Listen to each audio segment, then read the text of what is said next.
Good afternoon. सास बहू और सेंसेक्स के आज के इस एपिसोड में आप सबका स्वागत है। आज अगले आधे घंटे मदद करने के लिए पुणे से राजेश सतपुते.com के राजेश सतपुते साहब जुड़ते हुए। सतपुते साहब, गुड आफ्टरनून। बस बातचीत की शुरुआत करेंगे, बढ़िया तरीके से सतपुते साहब मदद करेंगे आप लोग की सारी क्वेरीज आज जो आ रही हैं उन्हें रिजॉल्व करेंगे। पहले लेकिन रीच आउट करने के तरीके स्क्रीन पर, वो एक्स यानी कि ट्विटर, वो इंस्टाग्राम, वो थ्रेड का आईडी और साथ साथ आप लोग की स्क्रीन पे व्हाट्सएप नंबर भी। जो कन्वीनियंट हो, जैसे कन्वीनियंट हो, रीच आउट करिए प्लीज। हमारी टीम्स बातचीत करेंगे आपसे और शेड्यूलिंग करी जाएगी आने वाले दिनों में इस शो सास बहू और सेंसेक्स में। मार्केट ठीक है, बढ़िया है, थोड़े से ठंडे पड़े हैं, लेकिन कोई कंप्लेंट नहीं है भाई साहब। 32 पॉइंट के आसपास के उछाल के साथ निफ्टी इस समय ट्रेड कर रहा है। आज सुबह जब खुले थे तो गिफ्ट निफ्टी के संकेत थे 30-32 पॉइंट लाल निशान में, तो दबाव में थे एक समय। इनफैक्ट वो डेज लोज नजर आ रहे हैं आपको, 77 पॉइंट हम दबाव में थे। 22,045 के स्तर हमने देखे थे। वो 77 पॉइंट दबाव वाला निफ्टी अब 32 पॉइंट ऊपर ट्रेड कर रहा है। 110 पॉइंट ऑलमोस्ट दिन के लोज से रिकवरी के साथ इस समय कामकाज होता हुआ। और उसके पीछे बड़ा रीजन निफ्टी बैंक रखिएगा स्क्रीन पे। Nifty bank as we speak 400 point बढ़त के साथ ट्रेड करता हुआ 3/4% से ज्यादा का उछाल निफ्टी बैंक डिलीवर कर रहा है। और अब एक काम करिएगा, निफ्टी की कंट्रीब्यूशन प्लेट प्लीज रख दीजिएगा।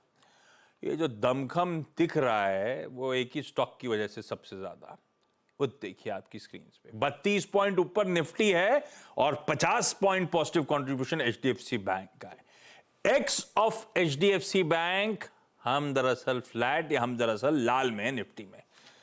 पर एचडीएफसी बैंक का इंटरडे चार्ट भी रखिएगा स्क्रीन पे। 50 पॉइंट कंट्रीब्यूशन एचडीएफसी बैंक गजब का मूव दिखाता हुआ हैवी वेट, दिन के हाईस पे 2% मजबूत।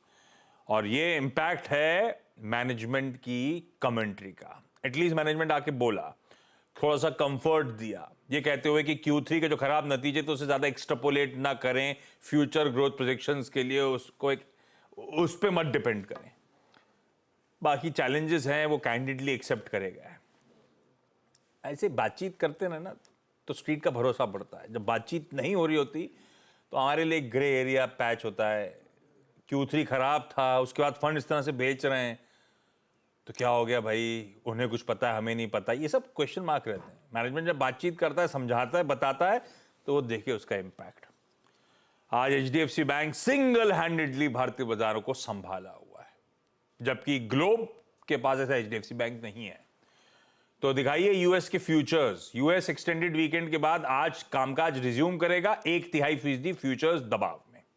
हमारे जो एशियन पेयर्स इस समय एज वी स्पीक कामकाज कर रहे हैं, सबड्यूड सा पूरे एशिया में ट्रेड हो रहा है। वो तो हम संभले हुए हैं, हम ऐसा नहीं कि बहुत चल गए, हरे में हैं, बस ये ध्यान रखिए।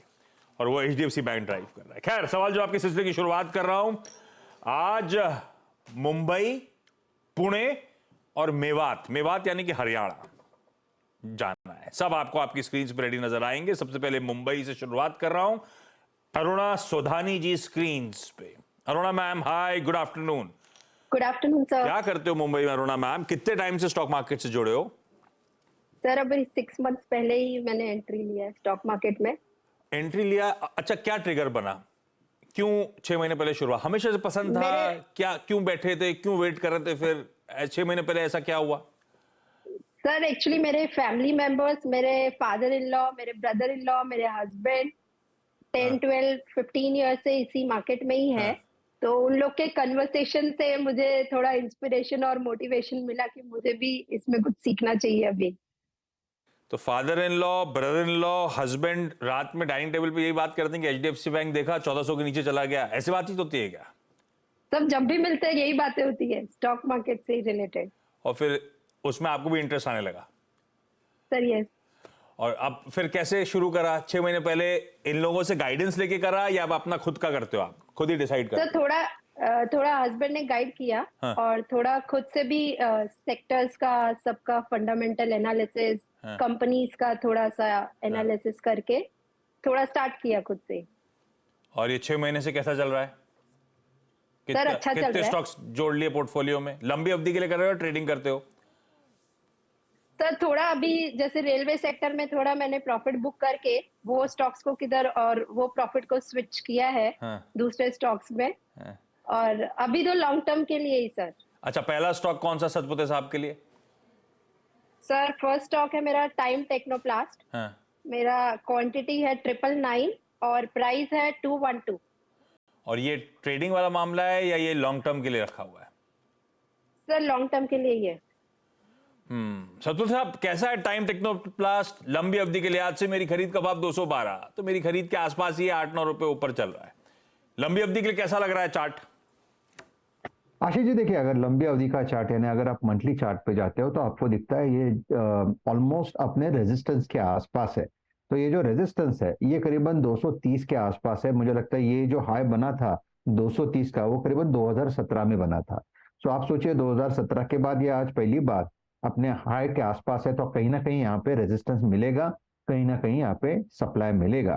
तो मेरा कहना है कि यहाँ पे फर्स्ट ऑफ ऑल थोड़ा एंट्री लेट है, लेकिन स्टॉप लॉस रखना जरूरी है।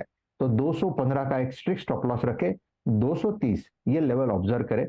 अगर ये लेवल के पार चला जाता है तो फिर मैं कहूंगा कि यहाँ पे नई रैली शुरू हुए, नहीं तो मुझे लगता है कि ये रैली अपने पीक के आसपास कहीं ना कहीं मंडरा रही है। तो यहाँ पे थोड़ा रिस्क ज्यादा है, one needs to be very cautious. 230 के आसपास एटलीस्ट पार्शियल प्रॉफिट टेकिंग एक बार के लिए कर लीजिए। रेजिस्टेंस यानी अटकने के जोन के आसपास खड़े, और वो जोन दूर नहीं है। 230 का वो जोन है जो पिछले मल्टी ईयर हाईज थे स्टॉक के, जहां पे अब वापस जा रहा है। तो थोड़ा सा रिस्की प्रोपोजिशन है। वो लेवल तोड़ देता है, उसके ऊपर चलने लगता है, तब तो बात अलग है, नहीं तो मामला अटक सकता है, मुनाफा वसूली आ सकती है। ऐसे में आपको करना क्या है? अपने आप को सेफगार्ड करना है। 215 के स्टॉप के साथ होल्ड करिए फिलहाल। इधर की तरफ 215 है, उधर 230 पार होता है तो समीकरण बदल जाएंगे। पर वेट एंड वॉच, थोड़ा सा माइन्यूटली वॉच करिएगा लेवल्स को। पुणे से प्रज्ञा धोते जी स्क्रीन पे। प्रज्ञा मैम, हाय, गुड आफ्टरनून। प्रज्ञा मैम, सॉरी, कम अगेन। सभी को नमस्कार। नमस्ते प्रज्ञा मैम। प्रज्ञा मैम, क्या करते हो आप? आपको कितना टाइम हो गया स्टॉक मार्केट्स में आए हुए, जुड़े हुए? जी, मैं काफी टाइम से जुड़ी हूँ, लेकिन एक्टिव मैं 3-4 साल से ही हुई हूँ और प्रॉपर इन्वेस्टिंग ही कर रही हूँ। तो काफी टाइम से जुड़े हो, लेकिन 3-4 साल पहले से एक्टिव हुए, मतलब जुड़े मतलब पहले एक आध स्टॉक लेके भूल गए थे, ऐसा वाला मामला था क्या? हाँ जी, वही, एक्टिव नहीं रहती थी। हाँ, और अब 3-4 साल से एक्टिवली खरीद फरोख्त चलती रहती है, मॉनिटर करते रहते हो पोर्टफोलियो को। परफेक्ट। प्रज्ञा मैम, पहला सवाल कौन सा? पहला सवाल है मेरा एमटा टेक को लेकर। मैंने 10 स्टॉक्स लिए थे, ये 2716 के प्राइस पे 10 सितंबर को। तो ये थोड़ा भी लॉस में चल रहा है, तो मैं मतलब इसमें लॉस बुक कर लूं कि होल्ड करूं, ये पूछना चाहती हूँ। है इंटरेस्टिंग कंपनी, पर ऊपरी स्तरों से दबाव आया। सत्तर साहब, ऐसा लगा था एक कंसोलिडेशन बैंड है, उसके आसपास आएगा तो चलने लगेगा, तभी वो नतीजा आ गया उसी बैंड के आसपास, सारे समीकरण बिगड़ गए। तो नतीजे वाकई इस बार एमतार के जो आए मेरे ख्याल से काफी खराब थे, दिक्कत में आ गई थी कंपनी। अब करूं क्या? मेरी खरीद बहुत ऊपर की है, 700। ये प्रज्ञा मैम, आपने ट्रेडिंग के लिए लिया था, लंबी अवधि के लिए रखा है? सर लॉन्ग टर्म के लिए लिया था, रिकमेंडेशन थी है। 750 रुपए पर शेयर का लॉस हो रहा है सतपुते साहब। लंबी अवधि के लिए रखा था। क्या चार्ट वार्ट में समीकरण ऐसे दिख रहे हैं कि ये यहां से थमेगा, होपफुली आगे चलेगा, एवरेज कर लूं या नहीं करना चाहिए, या लॉस बुक करके निकल जाऊं? क्या करूं मैं? आशीष जी देखिए, अगर आप इसका चार्ट देखें तो चार्ट पे आपको एक क्लियरली मंदी दिखती है, यानी यहाँ पे हर लेवल पे कहीं ना कहीं लगता है कि ये प्रॉफिट बुकिंग की चपेट में आएगा। रही बात लेवल्स की, तो देखिए ये जो करेक्शन हुआ है, ये करेक्शन 2800 के लेवल से करीबन 1700 तक गया, 1600 तक रादर। तो इसके बाद ये हम लोगों ने पुल बैक देखा, तो ये टेक्निकल बाउंस से रिलीफ रैली है जहां पे आपको निकलना है। देखिए क्वांटिटी भी ज्यादा नहीं है, इट्स हार्डली 10 शेयर, जो मेरे पास जो डेटा है उनका 10 शेयर है, यानी अगर आप निकल भी जाओ तो आपका 6-7 हजार का नुकसान होगा। तो मेरे हिसाब से it's better to exit this counter, क्योंकि देखिए आप होप ट्रेड में नहीं रह सकते। अगर आप मार्केट में काम करो तो आपको होप के साथ नहीं काम करना है, आपको लेवल के साथ काम करना है, और अगर लेवल सही नहीं है तो it's better to get out. So for me it's an exit. Loss में निकलना पड़ेगा मैम, ये शायद और दबाव गहराता हुआ नजर आए। समीकरण अच्छे दिख नहीं रहे एमतार के। मेवात हरियाणा जा रहा हूं अनामिका धरावत जी के पास। अनामिका मैम, नमस्ते, good afternoon. Anamika afternoon, sir. Ma'am, Mewat में आप क्या करते हो?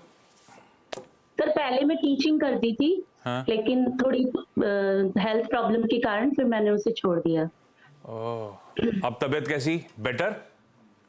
यस सर, और छोड़ दिया, अब आप एक्टिव स्टॉक मार्केट में हो, ऐसा क्या?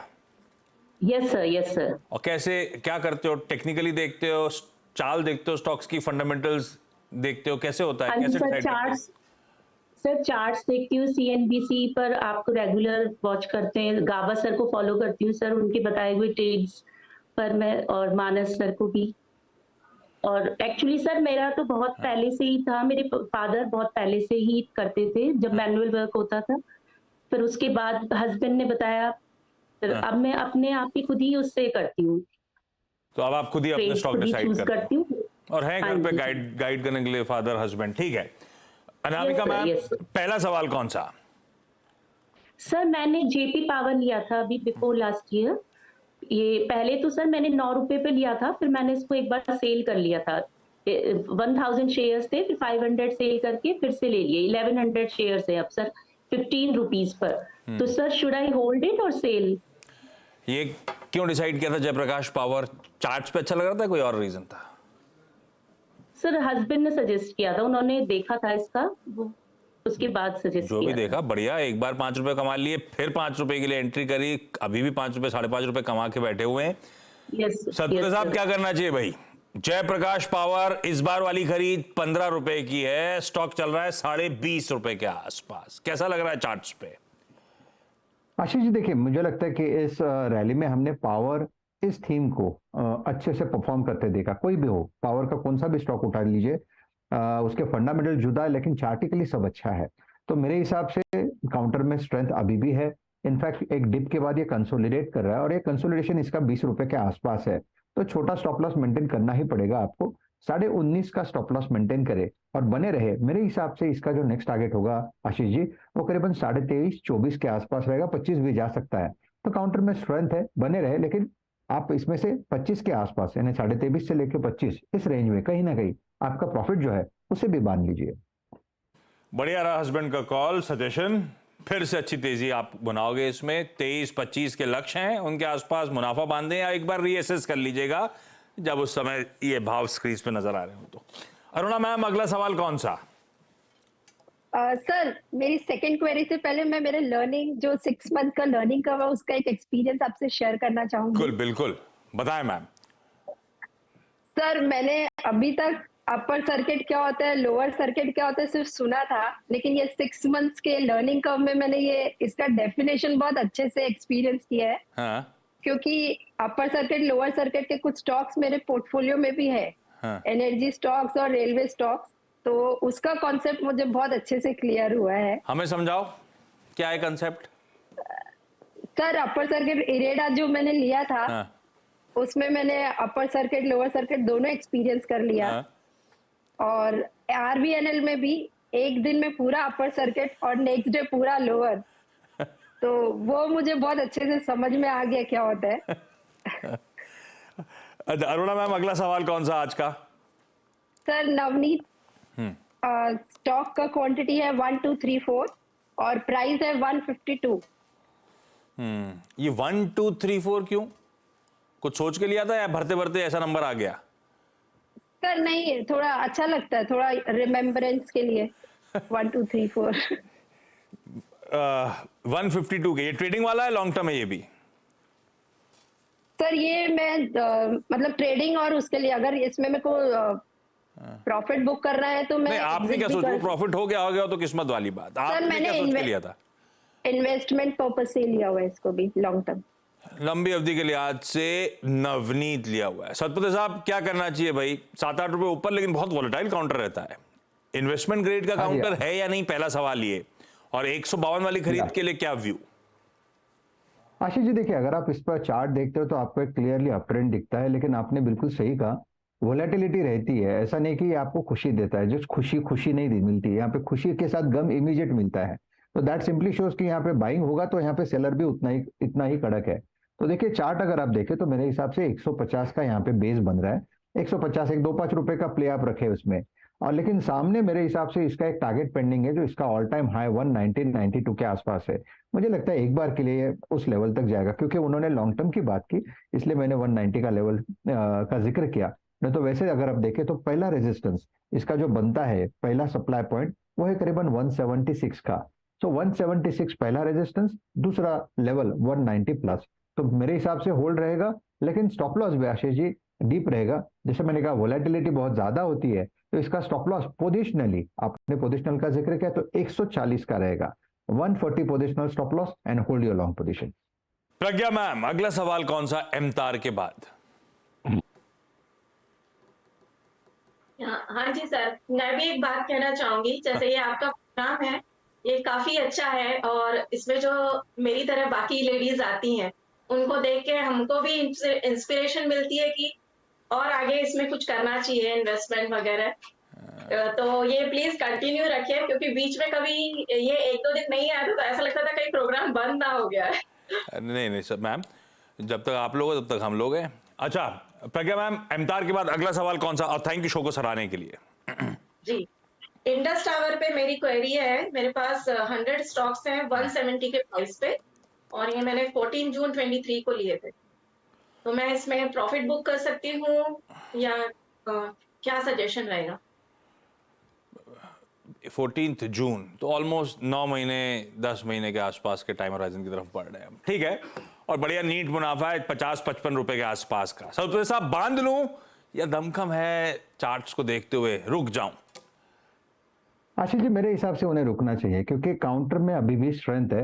हालांकि ये काउंटर कभी सीधा चलता नहीं है, ये दो स्टेप 2-3 स्टेप आगे जाएगा तो एक स्टेप डेफिनेटली पीछे लेगा, और इस तरह से ये मूव है इसका। This is called as zigzag formation. लेकिन चार्टिकली लगता है ये 210 220 इस लेवल के आसपास इसमें बाइंग हो रही है, एक्यूमुलेशन हो रहा है। तो इसका जो एक्यूमुलेशन का टारगेट है वो 250 से लेकर 260 का है। तो फॉर द टाइमिंग मैं ये कहूंगा आप बने रहे, क्योंकि हमने जो एक्यूमुलेशन का जोन है उसे हम लोग जो रिस्पेक्ट करते हैं एज ए एनालिस्ट। तो आपका स्टॉप लॉस जो है ये कम से कम 205 का होगा। तो 205 के स्टॉप लॉस के साथ बने रहे, डिप आते रहेंगे, लेकिन आपको पोजिशनली इसमें बने रहना है। जैसे मैंने कहा टारगेट जो है वो 250-260 प्लस का होना चाहिए। काउंटर में स्ट्रेंथ है लेकिन स्लो मूव रहेगा। बढ़िया रिटर्न्स आने हैं तो क्या दिक्कत? 250-260 तक के लक्ष्य हैं। प्रज्ञा मैम 205 के आसपास एसएल जरूर ला के रखिएगा। अनामिका मैम, आपका अगला सवाल। सर मैं टाटा पावर के लिए पूछना चाहती हूँ। मैंने ये 287 पर लिए थे 100 शेयर्स, तो सर इसको मुझे अभी रखना चाहिए या? अरे बढ़िया, बहुत बढ़िया मूव एंजॉय कर रहे हो आप। 90-95 रुपए का गेन सतपति साहब पर स्टॉक टाटा पावर में। क्वांटिटी भी डिसेंट, 100 शेयर्स। क्या करूं, बने रहूं क्या और चलेगा? आशीष जी और चलेगा करते करते बहुत चल गया है ये 400 तक आ गया है। तो एटलीस्ट आप एक बार के लिए मुझे लगता है कि पार्शियल प्रॉफिट टेकिंग तक करें। मुझे पता नहीं आपकी क्वांटिटी कितनी है, लेकिन अगर पार्शियल मतलब कितने करूं? एटलीस्ट 50 100 शेयर कह रही है, 50 निकाल दूं? हाँ तो देन 50 निकाल दो, क्योंकि मेरे हिसाब से 400 के आसपास यहाँ पे एक बार के लिए प्रॉफिट टेकिंग हुई है विद राइज इन वॉल्यूम। तो किसी ने बड़ा, आप कह सकते हैं कि बड़ी क्वांटिटी बुक की है, तो एक बार के लिए डिप मिल सकता है 320 तक। तो फॉर द टाइमिंग मैं ये कहूंगा कि थोड़ा पार्शियल प्रॉफिट टेकिंग तो करना जरूरी है। अब बाकी जो है उसे आप होल्ड रखें फॉर द लॉन्ग टर्म। हाँ ये सच है, वो 400 ऑड लेवल्स के ऊपर गया था, उसके बाद अच्छे खासे वॉल्यूम्स के साथ ठंडा पड़ा था स्टॉक। तो पार्शियल प्रॉफिट टेकिंग तो कर लेनी चाहिए। आपकी 100 क्वांटिटी है, चाहें तो उसमें से 50 मुनाफा बांध लीजिए, 50 को राइट कर लीजिए। जो राइट कर रहे हैं उनका स्टॉप लॉस क्या है सतपुते साहब? आशीष जी देखिए मेरे हिसाब से इंडस टावर का, अगर आई एम वेरी सॉरी, मैं स्क्रिप्ट मेरा मिस हो गया। आशीष जी फिर से बताइए। टाटा पावर या लाइव मार्केट में होता क्या आशीष जी, नजर घूमती रहती है मार्केट में। देखिए टाटा पावर का जो अगर आपको स्टॉप लॉस मेंटेन करना है वो तो रहेगा 365 का स्टॉप लॉस रखे, क्योंकि अगर इस लेवल के आसपास देखिए अभी फिलहाल ये जो घूम रहा है टाटा पावर, ये 370 एंड 380 के बीच में ये कंसोलिडेट हो रहा है, जो इसका 10 और 20 डीएमआई। तो अगर ये 370 का लेवल यानी अपना 20 डीएमआई तोड़ता है तो फिर यहाँ पे नई सेलिंग शुरू हो जाएगी। तो आपको स्टॉप लॉस रखना है 365 का। ये आपने जो वर्ड यूज किया, नजर घूमती रहती है आप लोग की बाजार में। किसी ने किसी सोशल मीडिया प्लेटफॉर्म पे कहा था कि सब कुछ बढ़िया है, आप जाते जाते एक एक्सपर्ट से पिक भी ले लिया करो। आज तो नहीं, किसी और दिन बढ़िया स्टिंग विंग के साथ, नाम के साथ शुरू करेंगे, लेकिन हाँ, साज हुए सेंसेक्स में जो भी एक्सपर्ट जुड़ा करेगा उससे एक पिक जरूर लिया करेंगे। नजर घूम के रुकी कहाँ है सतपुते साहब जैसे लोगों की, उस पर बातचीत हुआ करेगी। लेकिन चलिए, इस नोट पर Aruna ma'am, Pragya ma'am, Anamika ma'am, thank you so much जुड़ने के लिए, सीएनबीसी आवाज पे जुड़ने के लिए और इस प्लेटफॉर्म पे अपनी क्वेरीज रेज करने के लिए। सतपुते साहब, ब्यूटीफुली सारी क्वेरीज सॉल्व करने के लिए आपका भी धन्यवाद। ब्रेक का समय, आप अपनी नजर घुमाते रहो सर मार्केट में। ब्रेक के उस पर लौटेंगे तो मार्केट्स का एक क्विक राउंड अप लेकर आएंगे। चलिए भाई, ब्रेक के बाद आपका स्वागत है। ठीक है, निफ्टी होल्ड ऑन कर रहा है वही जहां शुरुआत कर दी हमने 20-30 पॉइंट के गेंस के साथ। मिड कैप्स पस्त हैं 90 पॉइंट, यानी कि 1/4% दबाव, लेकिन ऐसे कोई दिक्कत नहीं है। ब्रेथ 1 for 1 है, मार्केट कंसोलिडेट ही कर रहे हैं लार्जली, तो कहानी बढ़िया ही है। वो अदर HDFC बैंक ने सहारा दिया हो तो अदरवाइज ब्रॉडर मार्केट में भी कोई दिक्कत है नहीं। तो ऐसे में मिड कैप स्पेस में उस यूनिवर्स में चल कर रहा है। डिटेल कवरेज देखिए ब्रेक के उस पार। मिड कैप मंथ में आज के सास, बहू और सेंसेक्स में इतना ही। नमस्कार।